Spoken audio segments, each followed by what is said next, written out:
बिस्मिल्लाहिर्रहमानिर्रहीम। अस्सलाम वालेकुम। कैसे हैं आप लोग? उम्मीद है आप सब लोग बिल्कुल ठीक ठाक होंगे। मैं हूं आपकी शेफ़ रिज़वाना। आज हम बनाने जा रहे हैं कचौरियाँ।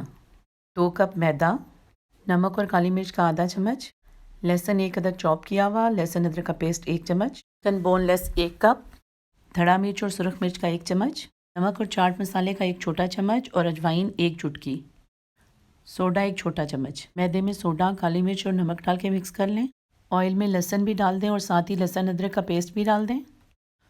मैदे में थोड़ा थोड़ा सा पानी डालें और इसको गूंद लें। लहसुन में चिकन डाल दें, तमाम मसाला जात शामिल कर दें। आधा कप पानी डाल के ढक्कन रख दें और 10 मिनट के लिए दम पे रख दें। मैदा गूंद चुका है, अब इस पर घी लगाएं और उसको 2 घंटे के लिए छोड़ दें। मैदे का एक छोटा पेड़ा लें, उसको बेल लें, उसके बाद उसको चौकोर करें। चौकोर करने के बाद उसको दोबारा बेलें और बेलने के बाद उस पर घी लगा लें।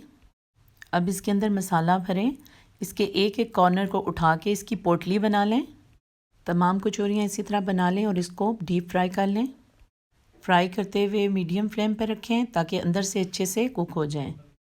कचौरियाँ तैयार हैं, आप भी इनको घर में बनाएं। मुझे कमेंट करें कि ये कैसी बनी हैं। प्लीज़ मेरी वीडियो को लाइक और शेयर करें और प्लीज़ मेरे चैनल को सब्सक्राइब करें।